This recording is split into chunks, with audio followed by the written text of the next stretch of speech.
हरियाणा में नगर निकायों के चुनाव की प्रक्रिया चल रही है। 10 तारीख को मतदान है।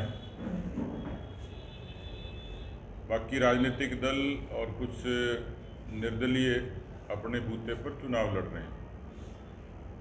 भारतीय जनता पार्टी जनसंघ के ज़माने से ही चुनाव भले ही छोटा हो या बड़ा हो, उसको शिद्दत से लड़ने की हामी रही है।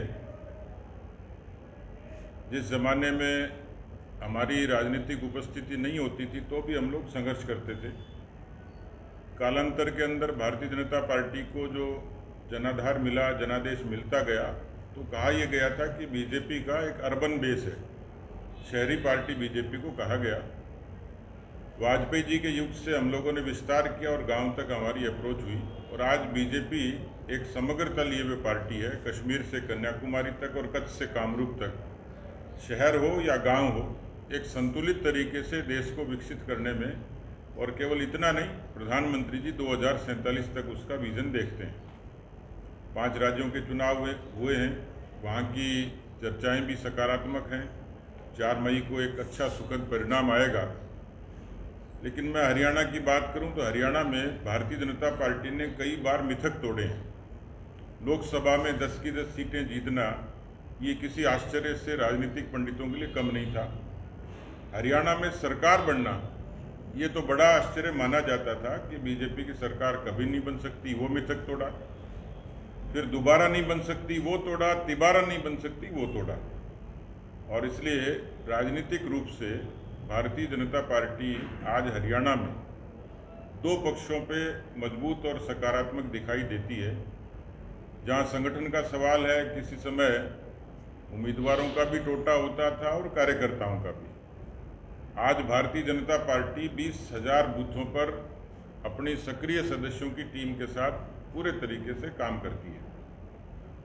इसी तर्ज पर राजनीतिक रूप से भी, संगठनात्मक रूप से हम लोग बहुत नीचे तक बूथ, फिर मंडल, फिर जिला, फिर प्रदेश और पार्टी की बाकी इकाइयाँ भी अच्छे तरीके से काम करें। आज हरियाणा में कार्यकर्ताओं की एक समर्पित फौज बीजेपी के पास है। हम लोगों ने पंचायती राज में अच्छा प्रदर्शन किया, नगर निकायों में उससे पहले चुनाव में अच्छा प्रदर्शन किया। अभी 3 बड़े नगर निगम हैं और 1 नगर परिषद है, कुछ नगर पालिकाएँ। चुनाव छोटा हो या बड़ा हो, हम लोग उसको गंभीरता से लड़ते हैं। एक योजना और रणनीति, ये हमारा एक पक्ष होता है।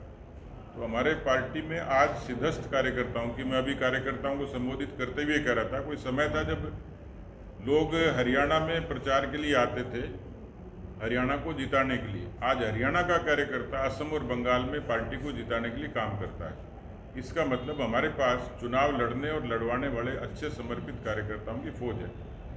तो इन नगर पालिकाओं के, नगर परिषद के और निगमों में पार्टी ने एक हरियाणा के ही समर्पित कार्यकर्ताओं की अच्छी एक टीम लगाई है, जो घर घर संपर्क से लेके, सोशल मीडिया से लेके, प्रचार प्रसार से लेके, रणनीति से लेके प्रबंधन तक का काम कर रहे हैं।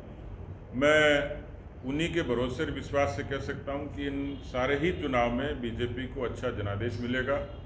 सांपला में, क्योंकि ये कहा जाता था कि किसी ज़माने में कांग्रेस का गढ़ था, यहाँ भी मैं एक अच्छा जन समर्थन पार्टी के पक्ष में देखता हूँ। तो मुझे पूरा भरोसा है कि इन चुनाव में भारतीय जनता पार्टी को अच्छी प्रचंड जीत मिलेगी। मैं पंचकुला गया, मैं कल अम्बाला और सोनीपत में था। तीनों ही नगर निगमों में बड़ी ज़बरदस्त पार्टी के पक्ष में एक माहौल है, अभियान है। अभी मैं रेवाड़ी जाऊंगा, तो मुझे लगता है कि हम लोग जीत के लिए पूरे तरीके से आश्वस्त हैं।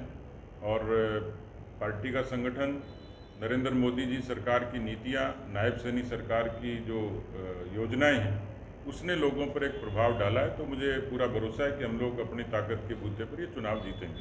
सर, आपने कहा कि कांग्रेस का गढ़ है ये, क्या आपको डर है इसीलिए बड़े बड़े नेताओं की ड्यूटी लगाएगी? क्योंकि कांग्रेस तो कहीं दिखाई नहीं देगी। देखिए, यही फर्क है। इसको मैं दूसरे नज़रिए से देखता हूँ। आप लोग समझते हैं कि बड़े नेताओं की ड्यूटी छोटे चुनाव में क्यों लगी। कांग्रेस पार्टी और बीजेपी का चरित्र है कि उनके यहाँ बड़ा नेता छोटा काम नहीं करता। हमारे यहाँ बड़ा नेता छोटा काम करके प्रसन्न होता है। और इसलिए भले ही नगर पालिका का मुझे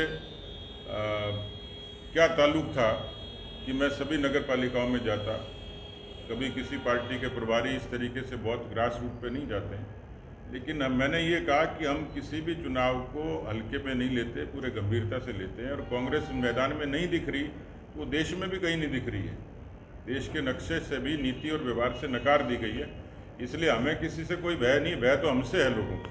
पुनिया जी, कार्यकर्ताओं की जो थोड़ी बहुत नाराजगी थी, क्या वो खत्म हो गई? मैं ये मानता हूँ कि जब चुनावी राजनीति में लोगों की महत्वाकांक्षाएं होती हैं, उसकी पूर्ति नहीं होती है, तो स्वाभाविक तौर पर उसमें नाराज़गी भी होती है।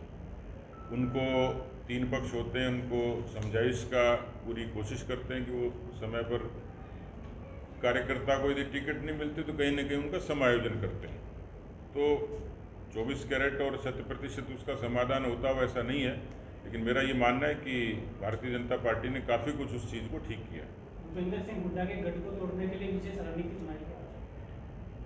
गढ़ टूटेगा ही, टूट ही रहा है। हरियाणा टूटा तो धीरे धीरे रोहतक और सांपला भी टूटेगा।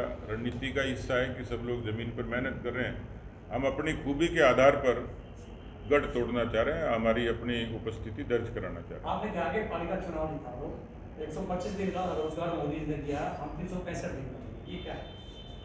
कार्यकर्ताओं के लिए था, लाइटर मोड में था कि जब 100 दिन के 125 दिन जी राम जी के रोजगार के अवसर हो सकते हैं, तो बीजेपी कार्यकर्ताओं को अवसर देती है काम करने का। तो मैं उनको आग्रह कर रहा था, जो मैंने कहा मेरी बात से ही कनेक्ट करता हूँ, कि पहले हरियाणा में लोग काम करने के लिए आते थे। आज ये हरियाणा की खूबसूरती है कि हरियाणा को देश में तवज्जो मिल रही है कि असम और बंगाल में भी हरियाणा के लोग काम करते हैं। तो हरियाणा की टीम चुनाव में इतनी सिद्धस्त हो गई कि हम उनको देश में कहीं भी भेज सकते हैं। तो कई लोगों को 365 दिन भी काम मिल सकता है, मेरे जैसे लोगों को। पुनिया जी, टीएमसी सुप्रीम कोर्ट चली गई है काउंटिंग को लेकर के, और वो ये कह रहे हैं कि सेंटर के लोग काउंटिंग में। मैं तो इस बात से पिछले दिनों ममता दीदी का जो एक्ट देख रहा हूँ, उससे मुझे और पूरा भरोसा होता जा रहा है कि बीजेपी निश्चित रूप से वहाँ जीत रही है। क्योंकि उससे पहले उन्होंने जो भी किया था वो लोगों को लोक लुभावन तरीके से किया था, लेकिन अब व्यवहारिक तौर पर मुझे लगता है कि उन्होंने नैतिक हार स्वीकार कर ली, और इसलिए वो कभी पैरामिलिट्री पे आरोप लगाती है, कभी केंद्र सरकारी एजेंसियों पर आरोप लगाती है, कभी प्रधानमंत्री गृह मंत्री पर आरोप लगाती है, कभी चुनाव आयोग पर लगाती है। तो ये तभी करता आदमी जब हार चुका होता है। सेंट्रल गवर्नमेंट के कर्मचारियों को मांग रहे हैं वो काउंटिंग के लिए, तो क्या उसमें कोई दिक्कत तो नहीं होगी? देखिए, ये निर्णय राजनीतिक पार्टियां नहीं करती हैं, चुनाव आयोग का फैसला है। चुनाव आयोग जो करेगा वही करेगा। सर, कांग्रेसी नेता पवन खेड़ा को जमानत मिली है, उनको पुलिस प्रोटेक्शन में रखा गया है। वो कह रहे हैं कि हाउस अरेस्ट किया गया है, 60 से अधिक पुलिसकर्मी तैनात किए गए हैं। तो ये बीजेपी की एक चाल है।